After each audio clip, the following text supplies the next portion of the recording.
Oh my god, yes, finally I got the offer letter. I don't care what it says, I'm accepting it right now. Congratulations, but wait, did you at least check the salary structure? What salary structure? It says 6 LP and that's what I will get, right? And what about the notice period? What notice period? What does it say? 30 days, 60 days or 3 months? Honestly, how does it even matter? This. And what about the probation terms? If there's any clause or not, any bond or not? I don't know. Now she's just like most of you watching this video. Excited, desperate and clueless. Now freshers never know what they are signing up for. Out of desperation, they all say yes too fast. But before you end up with an offer you regret, let me tell you exactly what and how to check. Because trust me, no company will ever tell you this. So on a much popular demand, your Fresher Coach Ishita in this episode of Fresher's GPT is going to tell you the 10 most crucial things hidden inside offer letters that you need to check before signing, which basically will save you from getting trapped and regret later. And 80% of the freshers, out of desperation, tend to ignore these things. So watch this video till the end, and before that, don't forget to subscribe to my channel. Let's get started. Number 1. The CTC versus enhanced scam. Congratulations, you are getting a 6 LPA package. Okay, so big number, sounds pretty amazing, right? But do you actually get 50,000 per month? Nah. See, your CTC, which basically stands for cost to company package, is the total amount that a company spends on you and not what you take home. So your CTC is designed to look all glamorous and shiny on paper. But in reality, you're often left with almost a very small fraction of what actually was promised to you during your hiring. And freshers often get fooled by these lucrative numbers because the companies very cleverly add allowances, performance bonuses, insurance, joining bonus, and majorly ESOPs into your CTC. And if you talk about the ESOPs, they include almost 50 to 60% of your package. And you will have to work a certain number of years, let's say 3, to earn the right to own these ESOPs. And the rest are the things that you don't immediately get as cash in hand. So your real in-hand salary can be as low as 25 to 30k. Now, how you can check this? Ask for the full salary breakdown during the interview itself or the compensation structure document. Look at your fixed pay versus variable pay. So your variable pay basically includes the performance incentives and your bonuses, which aren't guaranteed. And calculate your in-hand salary that you will get every month, which is basically the CTC number minus bonuses, minus provident fund, minus ESOPs, minus taxes. Pro tip time. If 40% of your CTC is variable, then you are looking at a very low guaranteed salary. So think twice before accepting that offer. Number 2, the job title and responsibility scam.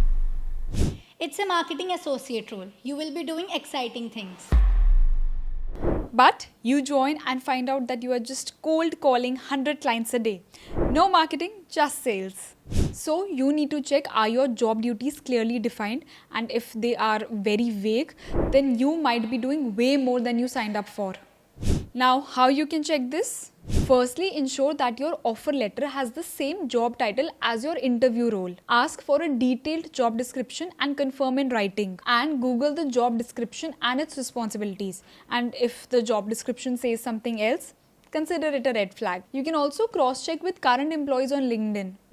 Pro tip, if your job title sounds way too unfamiliar, like business associate or business executive, then you need to double check and ask clearly what would be the 3 main expected deliverables in the first quarter. And if they are still too vague, push for clarity or run. Number 3, the probation period trap. So you will be kept on probation and we will review you after 3 months. But what if they never confirm you? So some companies very slyly extend probation to 6, 9, 12 months or even years. And during this period, no benefits or perks for you, lower job security, you are too easy to fire and no salary hike for you. Now, how you can check this? Ask the HR before joining what's the official probation period. Confirm if the confirmation happens automatically or it is performance based. Read the offer letter very carefully. Usually the probation period and the confirmation process is mentioned in it. And if it mentions something like confirmation is at management discretion, huge red flag. And also check if your salary increases after probation because some companies give hikes after confirmation. Number 4, the notice period trap. Just one small thing, our notice period is 90 days. Let me translate that for you. You are going to struggle changing jobs later because most good companies don't wait 3 months to onboard someone. So if you hate the job eventually or get any other better offers, you'll be trapped. And some companies have these ridiculous exit terms and bond agreements which makes you to stay with them for 1 to 3 years, charge heavy penalties ranging from 50,000 to 3 lakhs if you quit early, and sometimes withhold your experience letters, which obviously makes it very hard for you to switch jobs. Now, how you can check this? Read the duration of your notice period in your offer letter. Check if it's 1 month, 3 months or even more. Ask the HR, is buyout allowed, which means that you can leave early by paying. And if your offer letter says that notice period can be extended on business need, you can be trapped. And if there is a bond, read it very carefully before signing and check if it is genuinely for any training cost or just to trap the employees. Pro tip: if you are unsure about any clause in your offer letter or the bond agreement, then send it to someone more experienced or post it anonymously on LinkedIn groups and ask for advice. Number 5, no leaves and only work trap. Oh yeah, we are flexible, but you can't take leaves for the first 6 months. Which means even if you are sick, have a family emergency or just need a break, then your salary will get cut or your leaves will get denied. Which means be ready to work non-stop. So many freshers assume that most companies give weekend offs plus paid leaves plus casual leaves, but in reality, some companies don't even give you leaves during your probation. Some don't even approve your sick leaves even if you have a doctor's note. And some companies practice this leave approval culture where your leaves can get denied if the manager thinks that your request is illegitimate. Now, how you can check this? Ask the HR how many leaves are allowed in the first 6 months. Check if your leaves are paid or unpaid or they carry forward. And if your offer letter says leaves will be granted at manager's discretion, that's exactly what I'm talking about. Pro tip: if HR avoids discussing leave policies, high chances they don't believe in work-life balance. Number 6, no mention of growth or training. Yeah, we believe in on-job learning, so you will get many exciting opportunities. Let me translate again. So we'll throw you into work without any training and see what happens. So many freshers and even professionals spend years doing the repetitive task with no promotions, no growth, no learning, no upskilling and zero mentorship. And trust me, you don't want to be that person. Now, how you can check this? You can ask the HR, do you offer any training or mentorship programs? Look up the company's current employees on LinkedIn. See if they have grown in the last 1 to 2 years or they are stuck in the same role for years or switching out too soon. And if everyone is quitting in under 18 months, that's a bad sign. And look out for the promotion criteria in the contract. Some firms have zero growth even if you stay there for 2 to 3 years. Pro tip: if employees above you are stuck in the same position for years, think twice. Number 7, company culture. What culture? Yeah, we are like a family here. And you know what happens in toxic families? Zero boundaries, weekend work, overtime, zero mentorship and no growth. Now, how you can check this? Read the company reviews on Glassdoor, Ambition Box and even Reddit. See, the real picture always comes from the reviews. Ask the HR, how do you support employee well-being? And if they give vague responses, take it as your answer. And what you can do is also check the company's social media handles. If it is all stock images, corporate PR or generic post, or genuinely are they posting about employee engagement or employee interaction programs. Pro tip: if there is no mention of employee engagement programs or team bonding events, or if there is a high employee turnover, which means that people are leaving too frequently and too quickly, take it as a red flag. Number 8, the offer letter validity. The offer that's not final.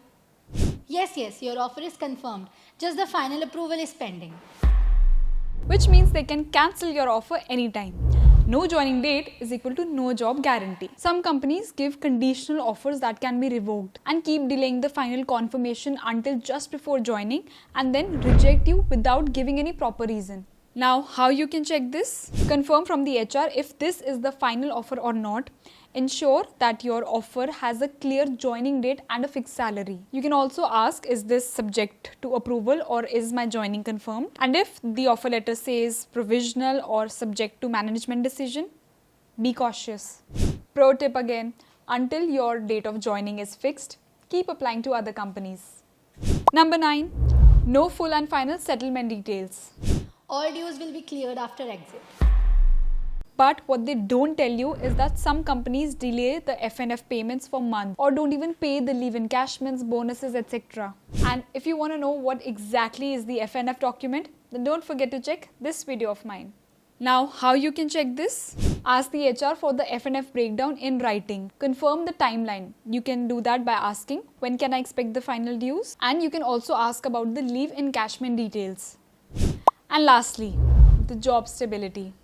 Now, this is something which I'd say most of the freshers avoid checking. But understand, it's very important to know that the company you will be joining will stay financially stable in the coming years or not. See, I understand for freshers, getting a job itself is a very big challenge. So whenever they get an offer letter, the first thought that comes to their mind is, let me just accept this offer letter and I'll see the rest of the things later. But that's the biggest mistake, because if the company is financially unstable or is experiencing frequent layoffs or is still in its early startup phase without any sort of solid funding, then your career will be at risk. Now, how you can check this? Look at the company reviews on Glassdoor, LinkedIn and Ambition Box and check if the employees are talking about frequent layoffs or financial instability. Check the news articles and financial reports. See, if it is a public company, then its financial statements will be available to all. And if it's a startup, then you can check its funding history. You can use platforms like Crunchbase or Your Story, which will tell you that if the company has received any recent funding or not.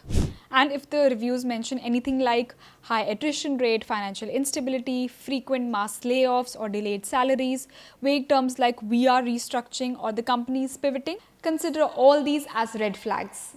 And lastly, some bonus mini tips. Remote work clause. Is it temporary or permanent? Health insurance. Ask what's covered. Some companies don't even cover dental or maternity. Resignation rules. Some firms need approvals 3 levels above to exit, which is insane. And that's it. Now we come to the end of this video. And if you guys have received any job offer letter very recently, then go back and check for these 10 traps right now, because clearly you have worked really hard to get that offer. So now you need to work a little more smart to not get trapped. And if you guys found this video helpful, if you guys learned something new from it, then don't forget to put a thumbs up on it. And do let me know in the comments what were the clauses that you checked when you received your first offer letter and what were the main points that you ignored and regretted later. And don't forget to subscribe to my channel. Your support, your love, your feedback means the world to me and it motivates me to bring more such content to you people. So until my next video, keep subscribing, keep growing, keep learning. Bye.